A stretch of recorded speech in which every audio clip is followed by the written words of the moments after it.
కన్నడలో మీరు సినిమాలు చేశారటైతే ఒకటి చేసాం. ఒకటి చేశారు. పెళ్ళని చెప్తే వినాలి కన్నడ పెద్ద సెట్ అయితే మంచి సబ్జెక్ట్ కదా అని అక్కడ చేసాం. అది ఎందుకో క్లిక్ అవ్వాలి అక్కడ. మలయాళం అయితే టచ్ చేయలేదు కదా? మలయాళం అసలు టచ్. హిందీ కూడా టచ్ చేయలేదు. సార్ అలాగే శోభన్ బాబు గారితో మీరు ఎన్నో సినిమాలు చేశారు ఆయన కాంబినేషన్లో. ఆయన చెప్పిన సలహా అనేది మీ లైఫ్ని ఎంతో టర్నింగ్ పాయింట్ అని చెప్పుకోవచ్చు కదా? ఎగ్జాక్ట్గా 100%. ఎందుకంటే శోభన్ బాబు అంటే నాకు మొదటి నుంచి ఇష్టం. సినిమా ఇండస్ట్రీకి రాకముందు కూడా పరిచయాలు ఉన్నాయి.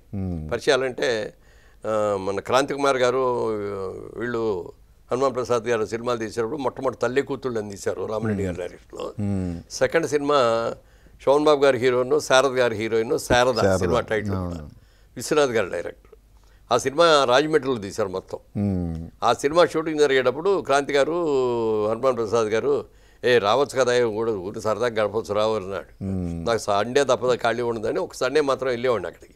రాజమండ్రి వెళ్ళేవాడిని, షూటింగ్లో ఉండేవాడిని. అక్కడ అందరితో పరిచయాలు కలిసి ఉంటాం ఇవన్నీ ఉండి. అప్పుడు రోజున ఆయనే అన్నాడు, మీరు రాజ్బాబు గారు మీరు బాగున్నారు కదా, పర్సనాలిటీ బాగుంది, మీరు ఎందుకు సినిమాల్లో ట్రై చేయట్లేదు అన్నాడు. నాకు ఇంట్రెస్ట్ లేదండి, నాకు బిజినెస్ ఇంట్రెస్ట్, బిజినెస్ చేసుకుంటున్నాను, ఇప్పుడు దాన్ని వదిలికొట్టి నేను రాలేనండి అన్నాడు. అట్లా ఆయన మొదటి నుంచి పరిచయం ఉంది. ఆ పరిచయంతో ఒక రోజున ముగ్గురు మిత్రుల సినిమాలో అడిగితే కూడా హీరోగా చేశారు ఆయన, నేను చంద్రమోహన్ ముగ్గురు 3 హీరోలుగా చేసాం. అట్లా సక్సెస్ అయినాయి. ఆయన వేరే సినిమాలు కూడా మేము కలిసి చేసాం. ఒక రోజున ఆయన అడిగాడు, మీ ఎర్నింగ్స్ అన్నీ ఎక్కడ ఇన్వెస్ట్ చేస్తారండి అన్నాడు. సార్ నేను బిజినెస్ మ్యాన్ అండి, నా బిజినెస్ మ్యాన్గా నేను సినిమాలు తీసుకుంటున్నాను, సినిమాలు కొనుక్కుంటున్నాను, తర్వాత 2 డిస్ట్రిబ్యూటర్ కంపెనీలో షేర్ హోల్డర్గా జారయ్యారండి. అదే మీరు చేస్తాను తప్పు అన్నాడు. ఎందుకంటే వాళ్ళు ఎవరో కష్టపడి సంపాదించి మీకు ఇస్తారంటే మీకంటే అది తెలివితో కూడా ఎవడో ఉండదు.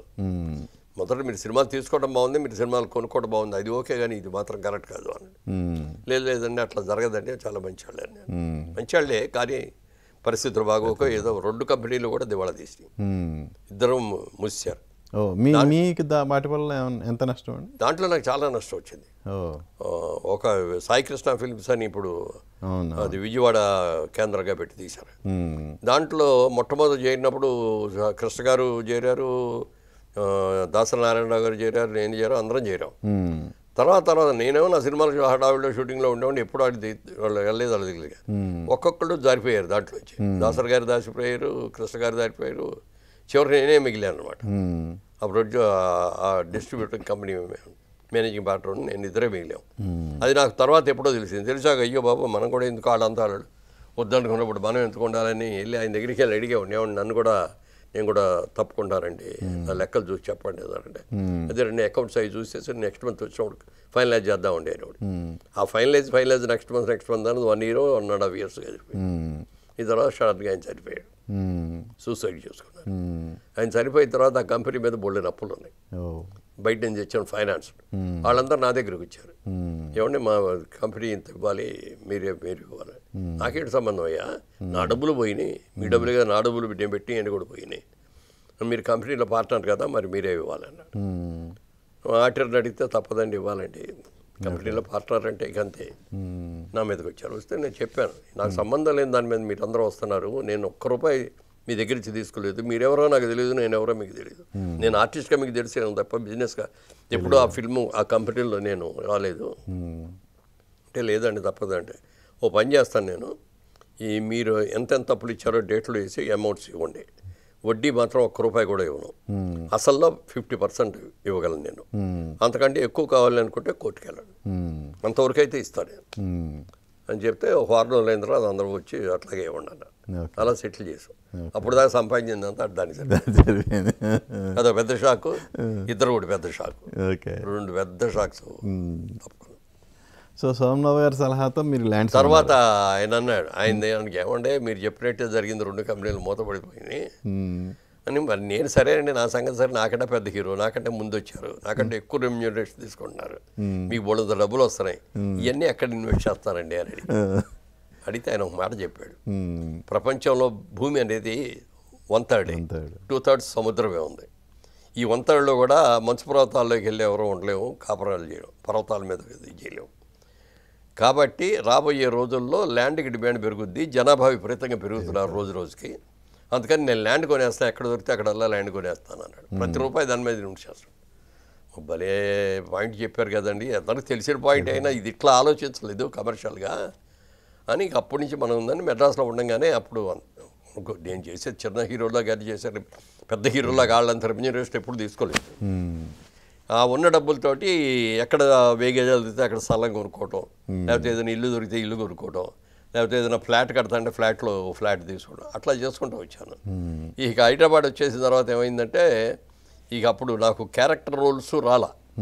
క్యారెక్టర్ రోల్స్ ఎందుకు రాలేదంటే క్యారెక్టర్ రోల్ తండ్రిగా క్యారెక్టర్ ఇస్తే తండ్రి లాగా లేడండి అన్నయ్యలా ఉన్నాడు ఇది అంటే మొదలుపెట్టారు.